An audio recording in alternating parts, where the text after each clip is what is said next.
LPG ವಿಚಾರವಾಗಿ ಕಾಂಗ್ರೆಸ್ ಕಾರ್ಯಕರ್ತರ ಪ್ರತಿಭಟನೆ ವಿಚಾರಕ್ಕೆ ಸಂಬಂಧಪಟ್ಟಂತೆ ರಾಜ್ಯ ಬಿಜೆಪಿ ಅಧ್ಯಕ್ಷ ಬಿವೈ ವಿಜಯೇಂದ್ರ ಪ್ರತಿಕ್ರಿಯೆ ನೀಡಿದ್ದಾರೆ.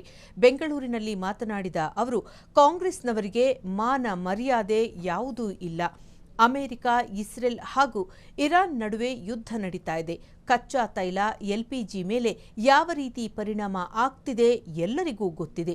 ಇಷ್ಟಾದರೂ ಕಾಂಗ್ರೆಸ್ನವರು ಪ್ರತಿಭಟನೆ ಮಾಡುತ್ತಾರೆ ಅಂದ್ರೆ ಅವರು ಬೌದ್ಧಿಕವಾಗಿ ಎಷ್ಟು ದಿವಾಳಿಯಾಗಿದ್ದಾರೆ ಗೊತ್ತಾಗುತ್ತೆ.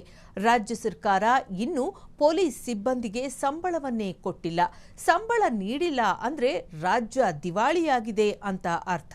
ಸಿಎಂ ಎಲ್ಲವನ್ನೂ ಕೈಚೆಲ್ಲಿ ಕುಳಿತುಕೊಂಡಿದ್ದಾರೆ ಅಂತ ರಾಜ್ಯ ಸರ್ಕಾರದ ವಿರುದ್ಧ ಬಿವೈ ವಿಜಯೇಂದ್ರ ಕಿಡಿಕಾರಿದ್ದಾರೆ. ಕ್ಷಣ ಕ್ಷಣದ ಸುದ್ದಿಗಳಿಗಾಗಿ ಫ್ರೀಡಂ ಟಿವಿ ಸಬ್ಸ್ಕ್ರೈಬ್ ಮಾಡಿ, ಲೈಕ್ ಮಾಡಿ ಹಾಗೂ ಫಾಲೋ ಮಾಡಿ. ಹೊಸ ಸುದ್ದಿಗಳ ನೋಟಿಫಿಕೇಶನ್ಗಾಗಿ ಬೆಲ್ ಐಕಾನ್ ಮೇಲೆ ಕ್ಲಿಕ್ ಮಾಡಿ.